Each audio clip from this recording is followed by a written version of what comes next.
Então eu quero ler o texto base que está em Atos dos Apóstolos, no capítulo 1 e versículo de 6 a 8. Os irmãos podem abrir suas Bíblias ou o irmão pode colocar ali, no telão. Atos dos Apóstolos, capítulo 1, versos de 6 a 8.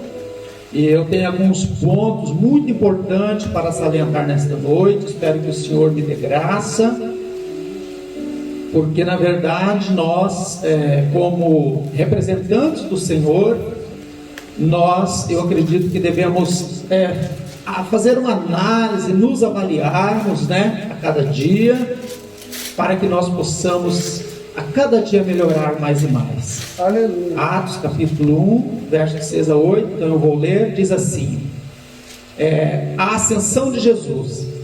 Então os que estavam reunidos lhe perguntaram: Senhor, será este o tempo em que restaures o reino a Israel? Respondeu-lhes: não lhes compete conhecer tempos ou épocas que o Pai reservou pela sua exclusiva autoridade, mas recebereis poder ao descer sobre vós o Espírito Santo, e sereis minhas testemunhas, tanto em Jerusalém, como em toda a Judéia e Samaria, e até aos confins da terra. Então, irmãos, eu estive fazendo um estudo sobre o ministério terreno de Jesus, e eu fiquei surpreso, Na verdade, eu nunca tinha pensado desse ponto de vista, que Jesus, em todo o seu ministério terreno, nos seus 33 anos e meio, durou o ministério dele, desde o início até o fim, ali quando ele ceiou e depois morreu. Claro que ele teve toda uma vida, viveu como um filho obediente, aprendeu uma profissão, possivelmente estudou, em algum do instituto que havia lá em Israel naquela altura. Havia pelo menos 2 institutos, respeitados, e eu creio que Jesus estudou em um desses institutos. Não está escrito na palavra, mas a gente pode provar na palavra que ele estudou, porque nenhuma pessoa chega em uma sinagoga e cai de paraquedas ali para ensinar. Jesus, a palavra diz que ele ensinava em todas as sinagogas da Galileia. E se ele tinha esta responsabilidade de ensinar em uma sinagoga, é porque ele era reconhecido como mestre. Então ele passou por um instituto, ele estudou, senão ele não seria recebido como tal. E ele, em todo o seu ministério terreno, a grande preocupação do mestre exclusivamente foi com Israel. Jesus, ele não se preocupou com os gentios. Jesus teve ali algumas ocasiões que ele defrontou, que ele se encontrou com algum gentio. Nós podemos citar, por exemplo, o encontro que ele teve com a Ciro-Fenícia, que ela tinha uma pessoa enferma e ela foi até Jesus e pediu, que Jesus curasse o filho ou a filha dela. E Jesus falou que não era bom ele pegar, na verdade, o pão, que era para os filhos, e deitar os cachorrinhos. Então os irmãos vejam a forma que Jesus, ele confrontou aquela mulher. Mas aquela mulher, ela era uma pessoa muito necessitada, a situação era urgente. Ela falou: mas Senhor, mas só que os cachorrinhos, eles se contentam em comer as migalhas que caem da mesa do seu Senhor. E Jesus, então, olhando para ela e viu a grande fé, a grande confiança dela, então operou um milagre. Então essa foi uma das ocasiões. Deus. E a outra ocasião foi quando Jesus se encontra com a samaritana lá no poço de Jacó. Os irmãos sabem que Samaria, ela foi, o reino do norte, ele foi cativo no ano de 722 antes da Era Comum. E uma das estratégias que eles usaram foi trazer moradores de outras localidades, né, pessoas que não eram de Israel, que não eram natural de Israel, para povoar aquela localidade. E daí então virou um mesticismo racial.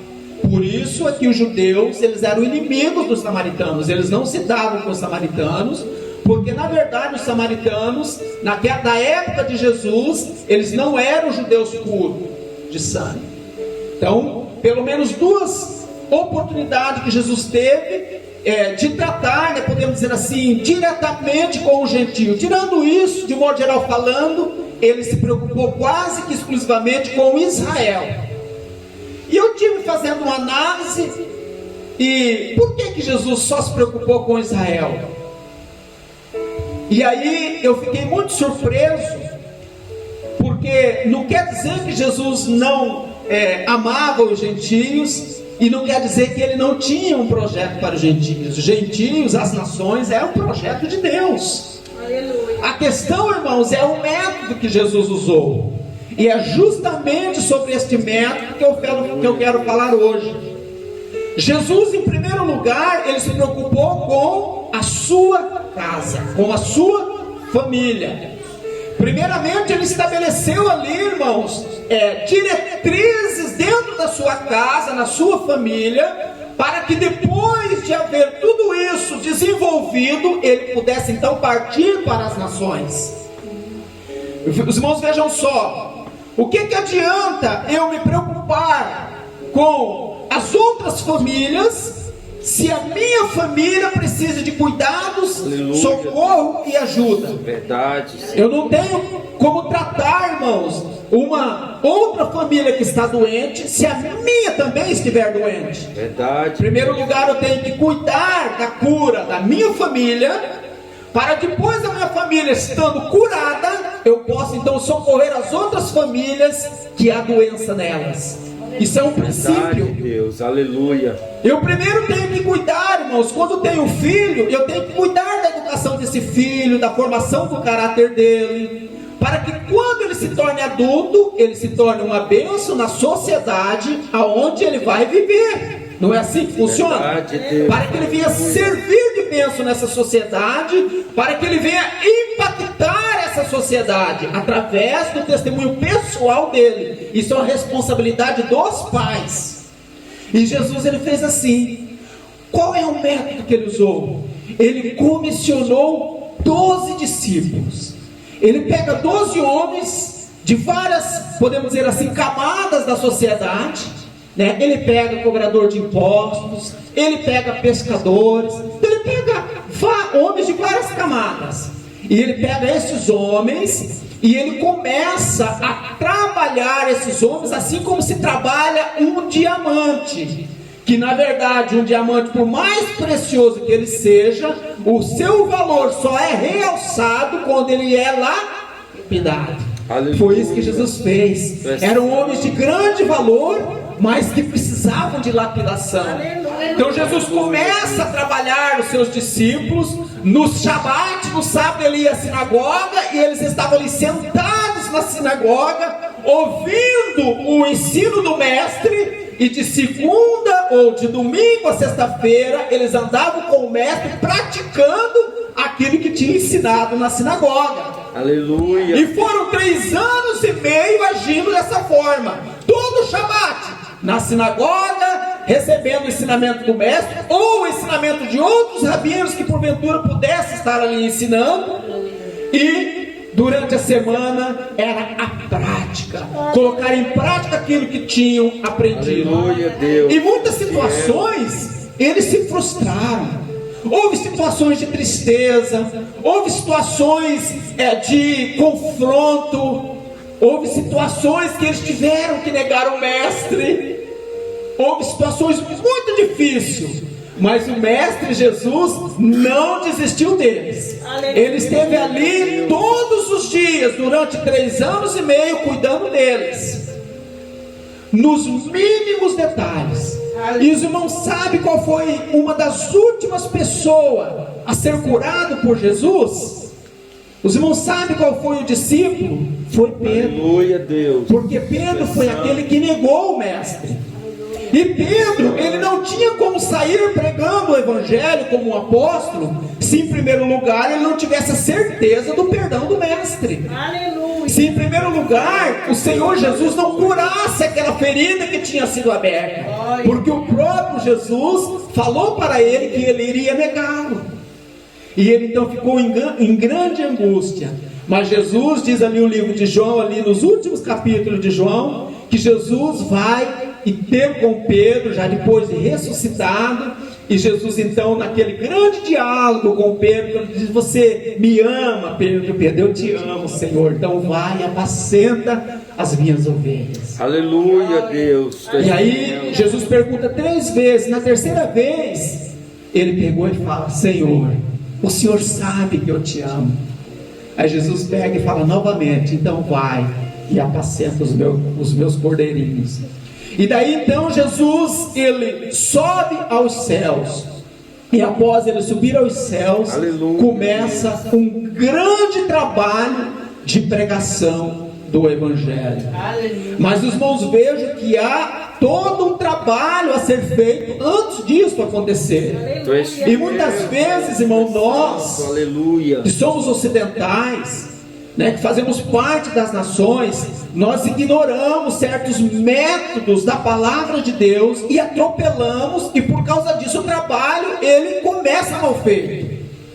Porque enquanto nós não tivermos a nossa casa em ordem, eu estou falando isso de um modo geral, irmãos. Eu não conheço a igreja aqui, eu só conheço o pastor Adão e a irmã e a missionária, né? De um modo geral, eu conheço o marido da irmã Divina, não conheço quase ninguém aqui. Então eu estou falando isso de um modo geral. O que acontece? É muito importante nós entendermos, irmãos, que em primeiro lugar está eu e a minha família. aleluia, Em primeiro lugar está a igreja local. verdade, Por exemplo, aleluia, os irmãos pegam, fazem aqui um grande trabalho, arrecadam aqui tipo 10, vamos supor 10 mil ou 15 mil francos para enviar para missões, e envia para missões aquela alegria, mas no meio da igreja pessoas com fome, passando necessidade. Verdade. O trabalho de casa foi bem feito? Não foi. Porque eu só posso ajudar outras famílias a partir do momento que a minha família está bem. aleluia, Deus, Não é só espiritualmente, irmãos, fisicamente, emocionalmente e psicologicamente. Aleluia. Então, nós devemos nos preocupar com isso. Outra coisa, irmãos, nós que somos líderes, o pastor Adão, a missionária, eu, a missionária Cláudia, o pastor Sebastião, todos aqueles que são líderes, eles devem se preocupar, irmão, com o conhecimento, com o saber. Porque veja só, irmão, como que eu vou conseguir ensinar se eu não aprendo? verdade, Deus, Como que eu vou trabalhar na formação de obreiros se eu próprio preciso de formação? Os irmãos estão verdade, entendendo? Deus, aleluia, Primeiro eu tenho que investir em mim, para depois poder investir nos outros. Amém. E muitas vezes nós nos esquecemos disto. aleluia, Nós temos que entendermos que o conhecimento, ele é um legado para toda a vida. Aleluia. E o conhecimento, ele requer persistência, ele requer perseverança, Aleluia. e ele requer investimento. E os irmãos sabem que nós brasileiros, para tirar dinheiro do bolso, para comprar livros, ninguém merece. Os irmãos sabem disso. Nós somos preguiçosos para ler, irmãos. Para a gente ir ali na livraria e comprar um livro de 100 euros, meu Deus, é muito caro. Não é verdade? Mas muitas vezes eu vejo aquele terno bonito ali, 300 francos. Ah, eu mereço, eu preciso me presentear, não é verdade? Às vezes a gente não faz isso. Só que o terno, ele é algo que alguém pode roubar. Ele pode rasgar, ele pode ser danificado às vezes numa lavagem, não é verdade? Você pode ter uma roupa nova e você lavar, basta você esquecer de colocar uma roupa de cor junto com aquela roupa pronta. Na primeira vez que lavou já foi embora, e muitas vezes custou balúrdio, mas um livro não. O livro ele vai estar ali na tua estante, irmãos, anos a fio. Você pode ler dezenas de vezes e ele vai estar ali. Conhecimento que está à tua disposição para você sentar e deleitar, e a partir do momento que você se deleitou, você então está cheio para poder trabalhar outras pessoas na onde você está congregando, para que essas pessoas recebam deste néctar, para que essas pessoas recebam daquilo que você tem, para daí então essas pessoas poderem, assim como você, ser útil no reino de Deus aqui na terra.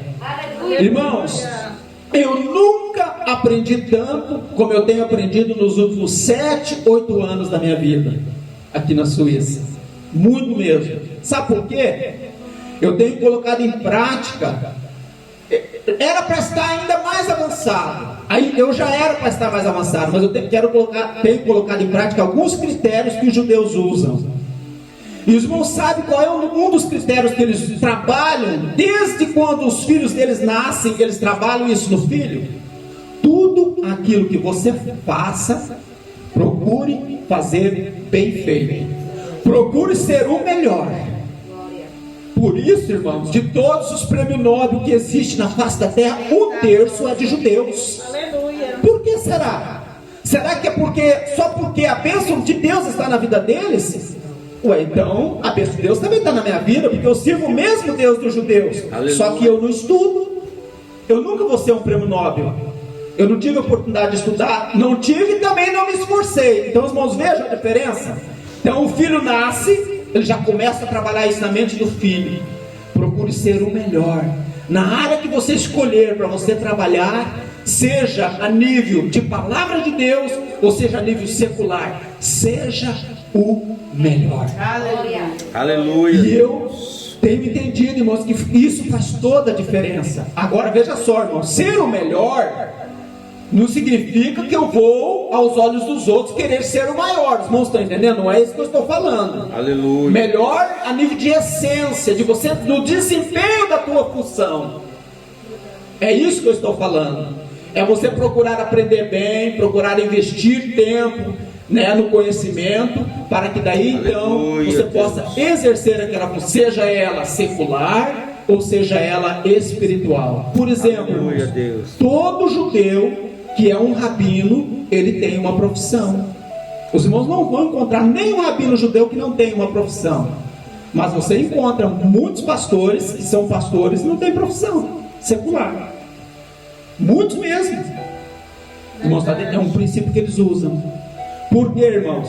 Porque como é que você vai poder, veja só, quando você tiver uma situação na igreja com uma pessoa que está congregando sob a tua autoridade, Deus. ele tem um problema no trabalho, ele tem um problema de ordem profissional, mas como é que você vai conseguir resolver aquilo de uma forma bem, assim podemos dizer, avançada, se você próprio não tem experiência profissional? Então é necessário você aprender uma profissão. Aleluia, Jesus. É necessário a pessoa estudar. Então eles estudam. É claro que a maioria deles procura ir para a universidade, né, ter uma formação universitária, seja medicina, seja engenharia, seja a área que for, eles vão estudar. Só que eles, desde criança, os pais começam a trabalhar. E existe aqueles que se sobressaem a nível espiritual, e daí tem aquele desejo. Daí o que os judeus fazem? Quando completa 13 anos, eles então mandam para fazer ele faz o bar mitzvah, né? Eles fazem o bar mitzvah, que chama filho do mandamento. E daí então eles vão para fazer uma yeshivá. Então já começa. Mas só que na yeshivá eles também aprendem, não somente a palavra de Deus, eles aprendem outros aspectos da vida diária. Os irmãos, vejam, Jesus foi o maior mestre, o maior rabino do seu tempo, não foi? Jesus, qual era a profissão de Jesus? Carpinteiro. Está vendo? Os irmãos estão vendo o exemplo? Ele tinha uma profissão, e ele exerceu essa profissão, irmãos. Não foi só na teoria, ele exerceu na prática. Então os irmãos estão vendo o exemplo do mestre. Aleluia, Jesus. Pedro depois tornou um dos maiores apóstolos. Qual era a profissão de Pedro? Pescador. Os irmãos não vão encontrar nenhum apóstolo que não tivesse uma. Paulo, qual era a profissão de Paulo, irmãos? Construtor de? Já pensou?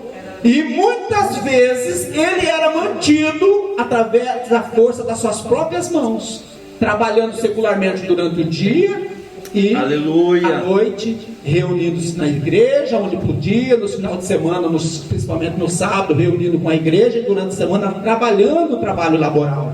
E foi um dos maiores apóstolos que já pisou esse solo. Glória a Deus. Era Aleluia. construtor de tendas. Então os irmãos estão vendo, irmãos, que na verdade um dos grandes princípios de Deus é eu me esperar também secularmente, Aleluia. eu aprender uma profissão, eu estar focado em mim e na minha família, para daí então eu pensar na obra de Deus.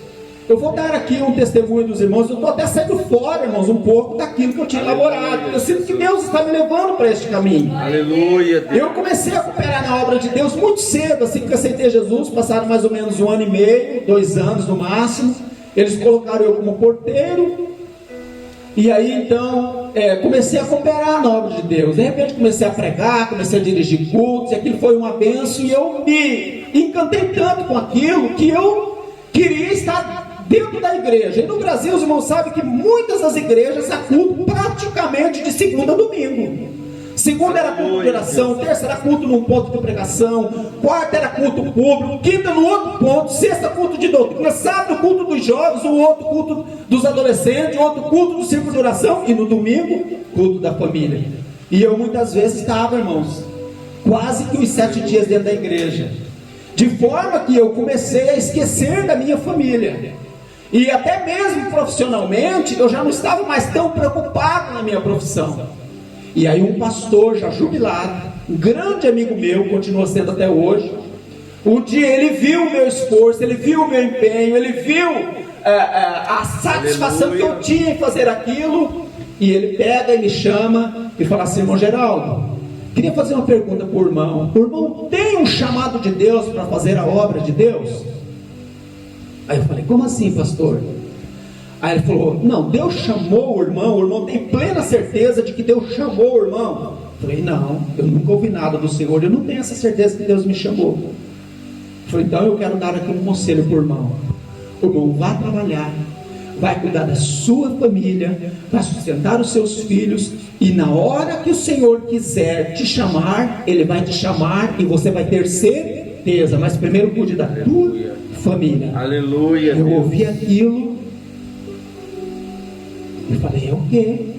Fui para casa, e aí, irmãos, comecei a me dedicar profissionalmente, comecei a viajar para o meu trabalho, tinha que viajar muito, e me debrucei no cuidado com a minha família. Sofri muito, só voltei a cooperar novamente em 2012, aqui na Suíça.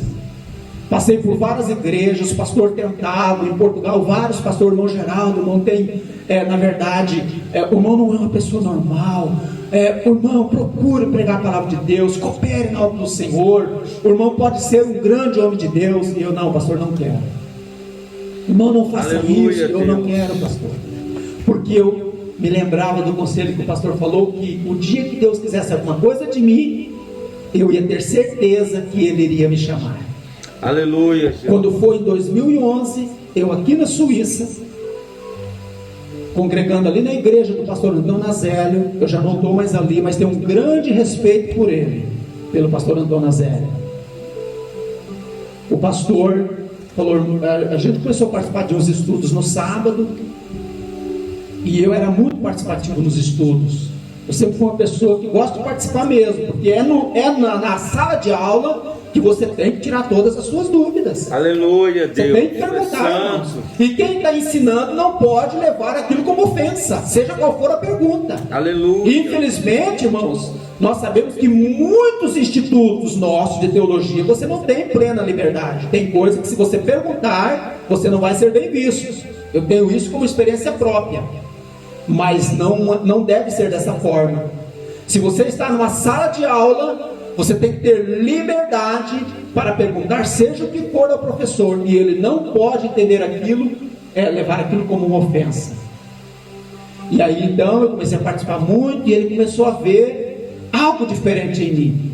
E aí então um dia ele me chamou e falou: irmão Geraldo, o irmão, eu acho que o irmão deve começar a cooperar na obra de Deus. Aleluia, Jesus. E eu falei: mas pastor, eu não quero. Ele falou: meu irmão, não faça isso. Não comece, irmãos. Deus tem uma obra para realizar na tua vida. Ele tem um projeto contigo. Aleluia. E se você começar a recusar, Deus vai cobrar caro do irmão. E eu fui recusando. Chegou um tempo que eu comecei a... E ele, o que o pastor fez? Ele começou a me envolver sem eu perceber. Um dia me dava uma oportunidade para me dar uma palavrinha, um testemunho. De repente, do nada, irmão Geraldo, hoje o irmão vai dar a palavra inicial. E uma palavra inicial, de um modo geral falando, pode ser chamada qualquer pessoa da igreja para fazer. Desde que a pessoa esteja habilitada para fazer, pode ser dado qualquer um, eu ia dar. E aí, irmãos, quando eu me vi, eu já estava envolvido, e quando eu quis tirar, né, podemos dizer assim, o meu time de campo, né, não houve mais hipótese, porque daí eu entendi que realmente Deus tinha um projeto comigo. E aí eu me dei para o Senhor. Estou até hoje e não desisto, porque entendo que Deus tem um projeto comigo. O que eu quero dizer com isso? Se você entende que Deus tem um projeto com você, comece a se preparar. Comece a estudar, para quando você pregar a palavra. É claro, irmão, que nós precisamos do poder de Deus, nós precisamos da sabedoria de Deus, nós precisamos de intrepidez de Deus para pregar a palavra. Santo, mas só que a minha parte eu tenho que fazer, irmãos. Verdade, aleluia. Eu não posso ficar na dependência de Deus como o filhote, né, de pássaro que fica com o biquinho aberto e a mãe chega e tudo. Não é assim. Eu tenho que ir à luta, eu tenho que buscar, irmãos, me esforçar para que daí então Deus possa me usar. É esse conselho que eu dou para os irmãos. Para que quando os irmãos começarem a fazer trabalhos missionários, como é o caso que os irmãos estão fazendo, ou quem sabe até missionários podem sair daqui, dessa igreja, a gente não sabe. Jesus, a igreja está, ainda é uma criança, está se desenvolvendo. Pode vir pessoas que vão ser os missionários do amanhã, os evangelistas que irão ganhar alma para o Senhor. Uma coisa também, irmãos, que as igrejas de um modo geral têm ignorado, é o chamado ministerial de cada pessoa. Em primeiro lugar, quando a gente vai escolher uma pessoa para pregar a palavra de Deus, né, um diácono, ou até mesmo um presbítero, seja lá o que for, você tem que saber, essa pessoa, ele tem chamado, ele é chamado por Deus, ele é comissionado por Deus para fazer isso. Porque eu, por exemplo, na altura, irmãos, eu não era, eu não tinha sido chamado, eu não tinha chamado, e eu estava me envolvendo. Claro que não era eu, simplesmente eu, a igreja estava me envolvendo, e eu estava deixando a minha família de lado. Então os irmãos estão entendendo que é importante a direção da igreja saber, na verdade, avaliar e entender aquelas pessoas, e Deus mostra. Deus, ele vai mostrando quando uma pessoa é especial, quando essa pessoa tem um chamado. Outra coisa importante, a pessoa pode ter um chamado de Deus na vida dela, mas esse chamado não é para agora. Esse chamado pode ser para daqui a 10 anos, daqui a 20 anos. Aleluia, os irmãos estão entendendo? Verdade, Jesus. Quantos anos demorou para Davi se tornar rei de Israel, desde o momento em que ele foi ungido? Aleluia. Façam as contas, irmãos. Davi, ele se tornou rei de Israel, de todo Israel, com 40 anos de idade. Quando ele foi ungido, ele tinha a idade entre 16 e 18 anos de idade. Então, desde a unção até ele ocupar o cargo máximo da nação, demorou mais ou menos 22 anos. Aleluia, Jesus. Ele teve hipótese de usurpar, ele podia ter matado Saul. Ele teve hipótese de usurpar o trono, mas ele não fez, porque ele entendia que Deus estava com ele, e que era Deus e que ia colocar ele lá no cargo máximo da nação. Aleluia. Então muitas vezes a pessoa tem um chamado e ele coloca o carro na frente dos bois, e não é assim. Deus. Muitas vezes o obreiro também, que na verdade está como líder, acaba também atropelando os processos. Aleluia. Não viu? O irmão deu um testemunho aqui falando que tudo era um processo. Amém. O que é o processo, irmão? O processo é o seguinte: você, quando está estudando, você vai fazer uma profissão, você a cada dia aprende algo, até se tornar um profissional. Quando você se torna profissional, você estudou 2, 3, 4 anos, né, para se tornar aquele profissional, o teu aprendizado continua. Cada dia você vai aprendendo, adquirindo experiência, encontra uma pessoa que sabe mais do que você, e você fica de olho. Aleluia. Muitas vezes pode até perguntar: olha, eu estou tendo um pouco de dificuldade nisso daqui. Não é feio nós perguntarmos. Então, irmãos, vejam, no reino dos céus é a mesma coisa, irmãos. A mesma coisa. Nós não podemos atropelar os processos, para que quando a igreja se tornar uma igreja realmente grande, uma igreja realmente, sabe, que ama as almas, essa igreja, ela vem a ter ferramenta, ela vem a estar munida de ferramenta para poder fazer toda a obra do Senhor. Verdade. Se os irmãos forem lá em Efésios, no capítulo 4, no versículo 11, sobre os dons ministeriais, os irmãos vão ver a quantidade de dons que estão ali. Os irmãos vão ver que na obra de Deus, cada um é comissionado para uma área específica. Isso eu estou falando daqueles que pregam a palavra, daqueles que estão ocupando o púlpito. Mas entre os irmãos, entre a igreja, existem vários dons também. Glória a Deus. Dons de misericórdia. Dorcas, por exemplo, tinha o dom de misericórdia, o dom de servir, dom de socorro, e tantos outros dons que existem e está aí no meio da igreja. Verdade. Mas só que, veja só, irmão, se você pegar uma pessoa que ele tem o dom evangelístico e colocar ele na frente de uma igreja, ele vai ganhar montes de almas, irmão. Ele prega dezenas e dezenas de almas. Há evangelistas, dependendo da assistência, pode ganhar até 100 almas. Billy Graham era um desses, mas Billy Graham nunca foi dirigente de uma igreja. Você não pode colocar um evangelista, Aleluia. você não pode colocar um evangelista, irmão, para estar na frente de uma igreja. Aleluia. Os irmãos sabem por quê?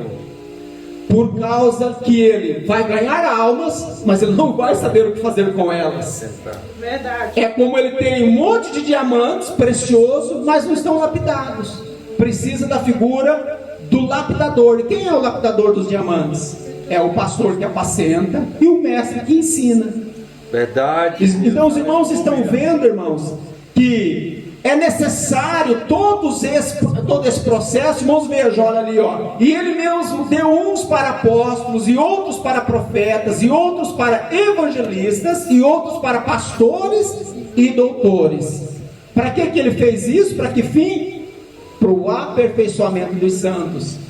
Então, muitas vezes, por exemplo, irmãos, eu estive no Brasil há dois anos atrás, e tive numa igreja que eu tive a felicidade de ser o segundo dirigente daquele ponto de pregação, quando estava bem no início. E hoje aquilo cresceu, se tornou grande, e uma igreja linda, uma igreja bonita. Mandaram para lá um pastor, que foi o que construiu aquilo, e irmãos, a igreja quase morreu. A gente até esteve visitando um casal de irmãos, muito amigo nosso, que estava parado, não estava mais indo na igreja, e ouvimos ali algumas queixas. Veja só, irmãos, esse pastor, irmão, sabe qual é a especialidade dele?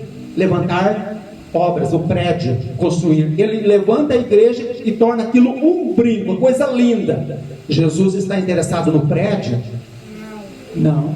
Jesus está interessado nas almas. Você pode estar debaixo de uma árvore, reunir um grupo embaixo de uma árvore, estar ali adorando ao Senhor. Jesus vai estar ali. Mas isso daqui, se tiver vazio, para Deus não tem valor nenhum. Pode ter ouro aqui dentro, para Deus não tem valor nenhum, porque o projeto de Deus é transformação de vidas. Aleluia. Então os irmãos vejam, não quer dizer que ele é a pessoa errada.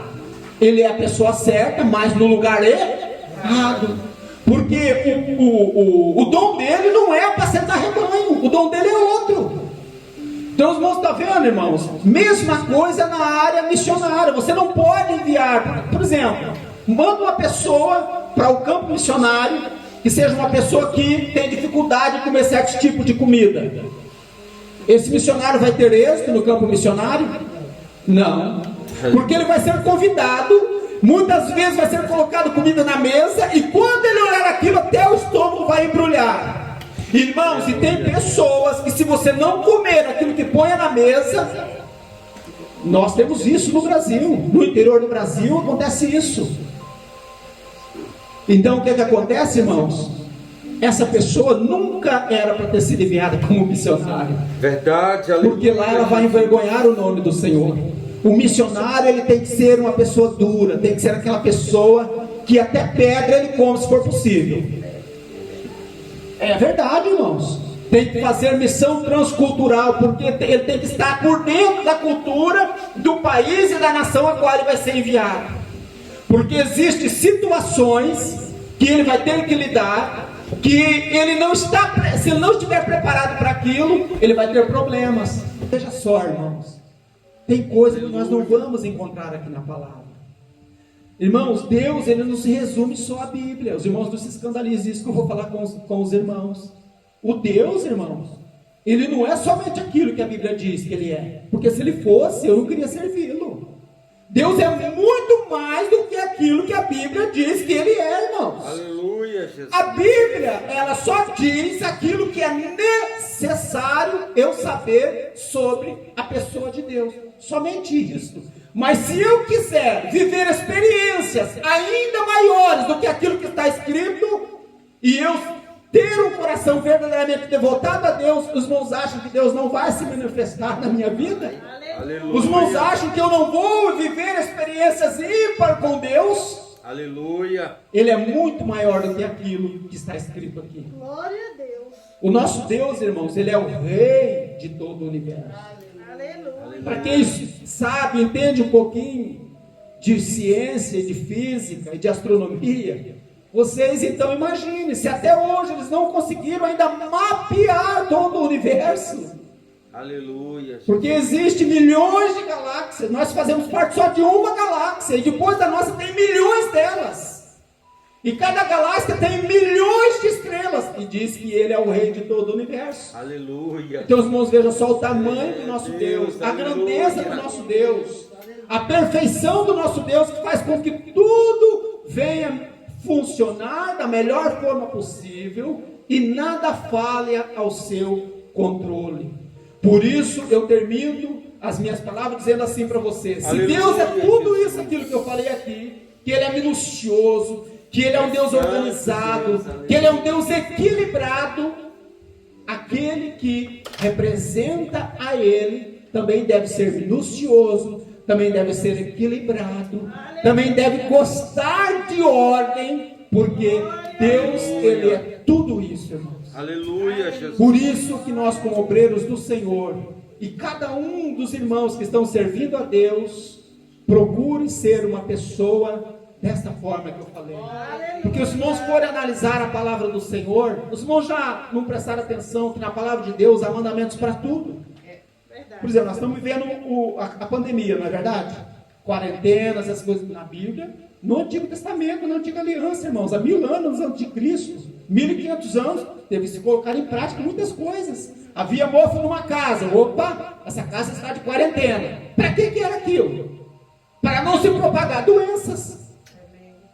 Então os irmãos estão vendo? A mulher estava com fluxo de sangue, opa, ela era afastada da comunidade, era feita uma avaliação para ver se realmente ela estava totalmente curada, daí então ela é novamente reinserida na sociedade, e muitas vezes as pessoas leem esses textos e ficam escandalizadas. E o que é que nós estamos vivendo hoje, irmãos? Aleluia. Uma pessoa muitas vezes tem que ficar trancado no quarto, sem o contato da família. Não é assim que acontece? E por que nós não nos escandalizamos? E quando lemos na palavra de Deus que uma mulher, quando estava menstruada, ela não podia dormir com o seu marido, porque tudo aquilo que ela tocasse se tornava impuro. Por que isso está escrito? Visando a saúde do povo, a saúde da comunidade, irmãos. Porque o sangue, se tiver contaminado, irmãos, aonde tiver ele, contamina uma pessoa. Então os irmãos estão vendo o cuidado que Deus teve com o seu povo até hoje. E nós hoje podemos ver tudo isso, porque nós estamos vivendo em época de pandemia. Por isso eu tive que colocar isso daqui no microfone. Os irmãos estão usando uma máscara para poder, para não contaminar outras pessoas. Era este mesmo cuidado que o Senhor tinha. Não sei se os irmãos já leram. Eu vou citar isso daqui. Quando os exércitos se acampavam naquela época, hoje ainda é assim, mas hoje existe o toi-toi. Hoje eles colocam a milhares de exércitos acampados, por exemplo, os Estados Unidos, lá no Afeganistão, eles têm lá milhares de pessoas. Então tem dezenas e dezenas de toi-toi ali, instalado para eles ali poderem fazer as suas necessidades. Na verdade, mas naquela época não havia isso. Então eram milhares, 200 mil soldados acampados. Já imaginou essas pessoas todos os dias fazendo necessidades? O que Deus fez? cada soldado tem que carregar uma pazinha. Quando ele for defecar, ele vai abrir um buraco na terra, faz as suas necessidades ali, depois cobre com terra, que é para que quando eu passar, eu não veja imundícia no meio do povo, porque eu sou santo. Era só por causa da santidade de Deus? Não, irmãos, era visando a saúde também do exército, para que não se proliferassem doenças. Então os irmãos estão vendo o cuidado desse nosso Deus, como Ele é um Deus minucioso, como Ele é um Deus zeloso, como Ele é um Deus que Ele não deixa passar nada despercebido. Aleluia. E nós muitas vezes, irmãos, ainda hoje no século 21, ignoramos certas recomendações bíblicas a nível de higiene e limpeza. E aí é preciso vir uma pandemia desta, para muitas vezes nós entendermos que realmente é importante. A minha mulher até estava falando com a gente hoje, olha, diante dessa situação toda, eu vou começar a higienizar também as maçanetas da porta. Não é excesso, é necessário. Você pode pegar o Covid-19 se a maçaneta estiver contaminada. Se nós não estivéssemos vivendo esse momento, a pessoa ia olhar para ela e falar, isso, aquela dali está maluca. Até a maçaneta da porta ela está higienizando. Mas como nós estamos vivendo, nós entendemos que não é maluquice. Realmente é importante. Então os irmãos estão vendo que muitas vezes a situação que nós estamos vivendo no momento mostra que o nosso Deus, tudo aquilo que Ele escreveu, tudo aquilo que está aqui na sua palavra, é visando o nosso bem-estar físico, emocional, psicológico e também espiritual.